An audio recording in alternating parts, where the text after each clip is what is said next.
What's up, everybody? My name's Camden Kozeal, and I'm a Division I baseball player. I wanted to do something to help out the community, specifically the community in Omaha, just to raise awareness for parents and players, and just kind of give them my background and my story, and just bring some awareness to how kids should be trained and maybe go about their business. So without further ado, let's get it started. Nope, Cam, I appreciate you taking time. Obviously couldn't think of somebody better to highlight their career and their path to get where they've gotten to. So obviously our hopes with this project is to enhance educational and proper development and talk about your story and hopefully help open some eyes and give people some resources to take with them. Before we get into some of the questions, obviously wanted to highlight, probably what I would assume a surreal experience for you coming back home, playing in the College World Series. And a very cool part that I would like the audience to hear more about is Cam, the family member. So whether it be playing at second base or being in the on-deck circle, playing in the game, I'm assuming there was a point where you looked up in the stands and you make eye contact with your siblings or something along the lines of that. So tell me, what was that like and how much does that mean to you and your family? Yeah, it was an amazing experience. Very blessed to be a part of that Arkansas Razorback team that got there. Being in Omaha specifically for me was very cool. My dad was on the grounds crew. He's worked on the grounds crew ever since Rosenblatt was the home of the College World Series. My family was at all the games. We got 6 tickets to every game, and I'm the oldest of 7 kids, so do the math there. I was still scrambling for tickets just for my family, so it was a pretty cool thing. A lot of family, a lot of friends there, and you just kind of look up in the stands and you'll recognize people. People from high school, people from church, even like the ball girls were the same age as me, and I recognized them and knew who they were, and they were trying to say hi. So it was just a really cool experience, really cool to represent Omaha in that way. It was a dream come true. Used to grow up playing on our football fields, pretending I was playing in the College World Series. So it was a very cool moment for me and my family. Oh, absolutely. I'm sure those are memories that you and your family will take with you for a very, very long time. Mm-hmm. And obviously, being at the College World Series, obviously it's very cool that you were highlighted being up at practice back at your high school field. Mm-hmm. So I'm going to go ahead and assume, and a big part of this project is, every little Timmy and Johnny now wants to be the next Cam. So just conceptually, before we get into the details, what advice do you have for those little kids that are saying, hey, Cam, what did you do to get to this point? How do I become the next Cam?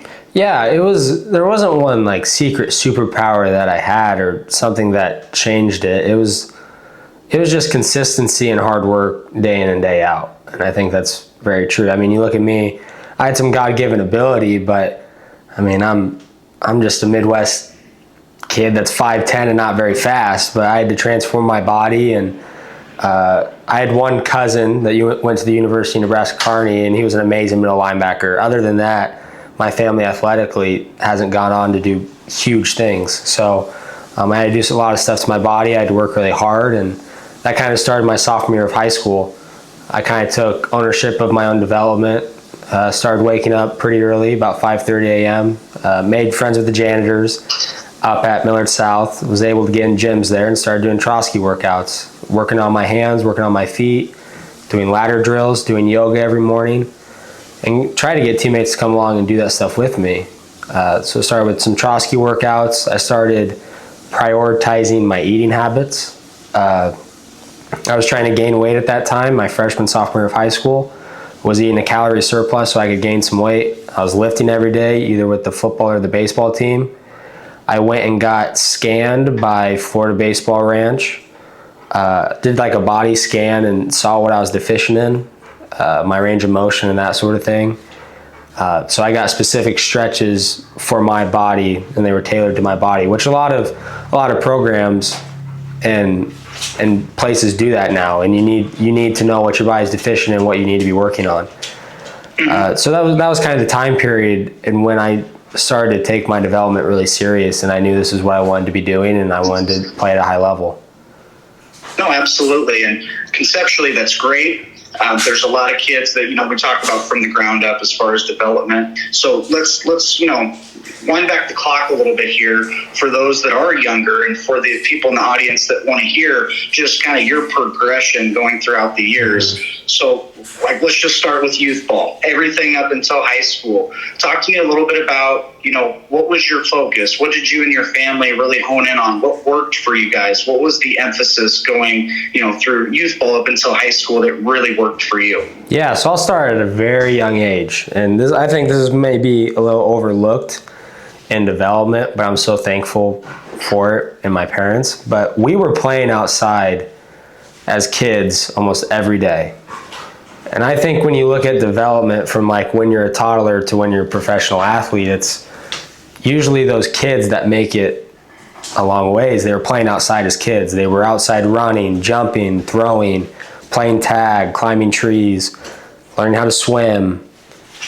You can go on and on and on, and your body becomes more robust when you do that. So me and my brothers and all my siblings and cousins who are good athletes, we were outside every day in the summer. And even in the winter, we were out there playing snow football.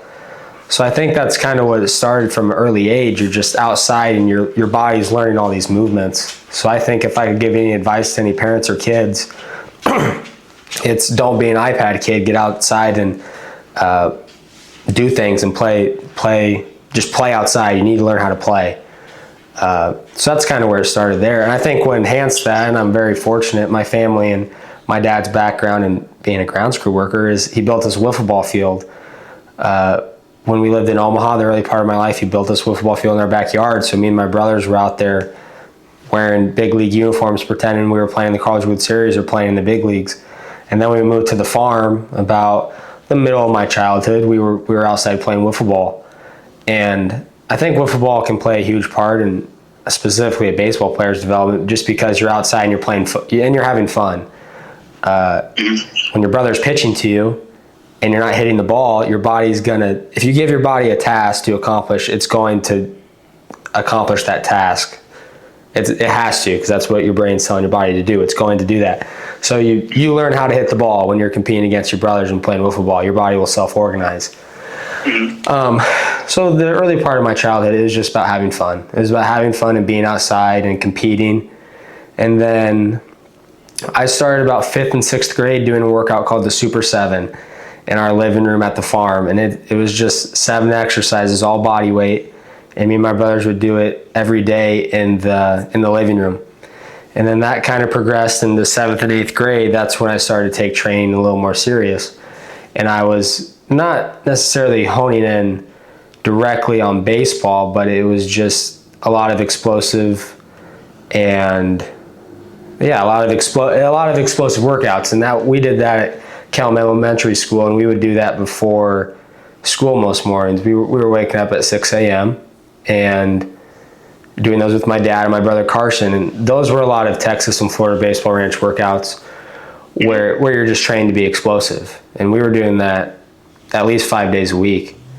And then another thing we were doing is we were throwing plyo balls. And I think that gets kind of, that's really sexy these days. But that's what plyo balls do for you, is it just trains your arm path. And it's just creating efficient movement with your arm. They don't necessarily make you throw harder in the way that everyone thinks they do. They just create a fluid arm path. So then the byproduct of that is you might throw a little harder. But we were doing that. We were being explosive. We were running sprints. We were skipping. I think it's very important for kids to be able to learn how to skip. And you should be skipping every day as an athlete. So we were going through an A skip series, a B skip series, a C skip series. We're doing explosive workouts. We're doing the water bag workouts that Texas and Florida Baseball Ranch does. So that was kind of 7th and 8th grade. Haven't hit puberty yet. I wasn't going to any showcases or anything, nothing like that. Freshman year of high school, still hasn't hit puberty, but I knew I wanted to be an athlete. So I was playing baseball, basketball, and football, and I think that was great for me. That was probably the best decision I made throughout high school, was to play all 3 sports my freshman year. It helped me make friends, so that's just a good thing for life development. But basketball, you're jumping. Football, you're cutting back and forth. You're running. You're creating a robust athlete that can handle all sorts of movements. So that was kind of my freshman year of high school. I was lifting every day. But something I regret about my freshman year of high school is I kind of put off the sprint training for more lifting. Whereas if I could go back now, looking back on my career, because I consider that my career, is that I wish I would have been sprinting more my freshman and early part of sophomore year of high school, because that was kind of a big time for me. I mean, I was playing multiple sports, which you should be doing, but it was hard to fit in that sprint training with what I was doing, but I still need to be doing it, because if you don't sprint for a week, you lose your speed. So. And we're going to dive into that part a little bit more with multiple sports, multiple activities. I love that. But before we get too far into high school, I know this is a big question that I wanted to ask you, and I'm sure a lot of people are going to ask you with this ever-evolving industry of youth sports, youth baseball. My question is, up until high school, what was the emphasis on travel ball, fall ball? I know that's a big deal right now. We'll get into the recruiting piece in later videos and, that kind of concept of getting seen. How important was that to you? Or was it not as important? Kind of what was the emphasis there, and what do you feel people are maybe misguided or, just I want to hear more about that. Yeah, I never played fall ball growing up. That was not something I ever did. Fall was the time for football. I came from a family who loved football. We loved to play football in my family. So fall ball was never really something I wanted to do. I don't think it's necessary for a kid. I don't really see a point in it in a lot of ways, because I have multiple horror stories of kids going and playing fall ball and blowing out their arms, and then they're screwed for their upcoming season in the spring and part of the summer. So I'm not a big believer in fall ball, if I'm going to be completely honest. I think kids should be playing multiple sports. Growing up, I played in the spring and the summer, so that's kind of my take on that. Yeah, like were you traveling a lot? And I know a lot of people like to go, hey, we need to get ready to go see advanced pitching, or there's no way to simulate that SEC slider. So your thoughts on travel ball, and how much did that really help you, and how much did you emphasize and put time into that? Yeah, I wasn't a big travel ball kid growing up. I think the farthest we ever traveled for a tournament, because I played USSSA baseball, the farthest we ever traveled for a tournament, I think, was Kansas City, and maybe we went to Denver once.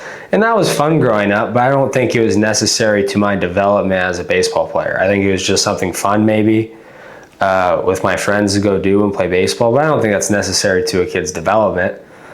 Just because you spend $5,000 to go to a tournament doesn't mean you're going to get an output that's worth $5,000. I don't see a huge benefit in that, but I don't know. I think that you could get those gains and spend that money better doing something towards your long-term development. I don't think, because when we're training in 5th grade, what we're training for is senior of high school. So the best thing you can do is get bigger, faster, and stronger, and your body will just be better in the long run. If that makes sense. No, that makes perfect sense. And now I'm going to kind of go back to what you were talking about when you were getting into detail about how you were, focusing on your body and your performance. And, you and I talked about this kind of behind the scenes as far as some statistics that we put together. But, get into the multiple sports, the activities. What are your thoughts on that? I'm going to give a couple stats that we came up with that I hope is eye-opening. Athletes who specialize in one sport are 70 to 93% more likely to get injured. That's glaring. And on top of that, they recorded that 50% of youth sports injuries come from those who specialize. Obviously, you've made it very clear you did not specialize. Talk to me about, obviously you've got some pretty successful people that you're around every day. What are those people doing? What did you do? And what would you recommend to young athletes and families as far as, specialization and multiple activities? Yeah, I'm always going to be an advocate that kids should play as many sports as long as possible. I just think you're a more robust athlete. You can handle more. You can handle more as an athlete. You're into more positions. You're stronger. You're faster. You can do more things. I think a cool thing when I was kind of preparing for this was that 8 of our 9 starters on my college baseball team this year played multiple sports in high school. And I could go over multiple pitchers that were the same way. Some played basketball, some played football, some were quarterbacks. And it's just kind of cool to hear all their stories and how they played multiple sports in high school and to see how successful they were in baseball. And even some of them got drafted this year for a lot of money. But I'm always an advocate to play multiple sports. I think it came to a point where I only played football and baseball just because baseball demands a certain skill set to where you have to spend time on the game, like, because it's such a skill sport, to where in the winter I really wanted to work on preparing my body with my sprint training and my lifting and my throwing program towards the end of January. By the end of March, like February, March, I wanted to make sure my arm was ready for the spring season. But that's why I kind of quit playing basketball. But football was always a good time to let the body rest and not be in baseball mode. Thanksgiving break, I always take a break for a week, and I do that even now. Thanksgiving break, I won't ever pick up a baseball bat or a baseball. And then after Thanksgiving break is kind of when I start my baseball season routine with my lifting and my yoga and my sprinting and that sort of thing. Just kind of preparing my body to be ready for a spring season. But yes. And I like that you pointed out just some examples of, overuse, kids getting hurt. I mean, it's no secret. I mean, you've said it perfectly. You want to enhance your performance. You want to decrease your likelihood of injury. Obviously, the weight room performance training is a huge part of that. Now, to evolve that conversation, and we'll get more into this with our next video as far as talking about the industry, but everybody wants to get recruited, Cam, and I think we can all agree that you had quite the experience by getting recruited by a lot of people. Now, the industry's changing, obviously. NIL, the transfer portal, the portal's not going anywhere. So from my chair, it looks like it's a lot harder for younger kids to get recruited. Mm-hmm. So my question to you is, what advice would you have for those families and those kids that are, hey, we want to be the next Cam. We want to get recruited by, these bigger schools. And as far as that window's probably a little bit smaller, how important is the body? How important is that approach that you just laid out that you went through? And how is that going to help them in the long run? Yeah, so I'll kind of go through my kind of recruiting story really quick. But obviously you got to keep it in perspective that now things have changed. But my sophomore year of high school, I felt like I was physically developed enough to start being recruited. I made certain milestones to where I would have to get to be able to do that. And you just kind of look around and see like who was the best shortstop or who were the best shortstops, what were their metrics. So once I reached a point like that, I was like, okay, now I can start being recruited. And those metrics for me was 85 miles an hour across the infield, 9 miles an hour hitting off the tee, and 95 mile an hour exit velo just off of BP. So I put together a 2 or 3 minute recruiting video, very, very simple, very clean cut, with everything having metrics, so coaches could see that. And I sent it out to regional Midwest schools just because at that time I was like, I wanted to stay in the Midwest. And I sent it to some of my friends, and I sent it to a kid named Noah Grice who was at Wichita State that day, and I asked if he could just pass it along to his coaches.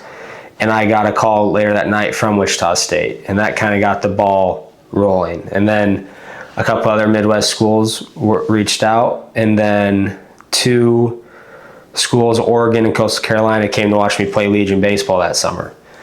So there were certain thresholds that I need to meet physically to be able to be recruited like that. Like I wasn't showcasing before I reached those metrics because I knew the coaches wouldn't care. And I think that's even more important these days, because now what coaches are doing is they're going into the transfer portal and just getting a kid who's been developed and is already strong, he's already had college at-bats, and he's already a college baseball player. We're just going to plug him into our lineup, and he has experience. So now that's even at a higher emphasis to have a developed body and to be ready for college baseball now, just because that's how the game works. Last year I entered the transfer portal from Vanderbilt, and I was being recruited again, and I was having lunch with an SEC hitting coach, and he said he didn't go watch one high school baseball game the whole summer just because the game doesn't call for it as much anymore. And I thought that was crazy because he said that in previous years that's what they did. So the game's changing in that way, that there's more money in the game and it's becoming older. So as a high school kid, you might have to be okay with just really hammering development and developing your body and making it the best you can and going to a junior college or going to a D2 or an NAIA. And that is totally okay now. It's not sexy out of high school, but that's kind of what's necessary in the game now, unless you're the top 5%, 10% in that class, which actually now it's probably going to be kids who are thinking about getting drafted.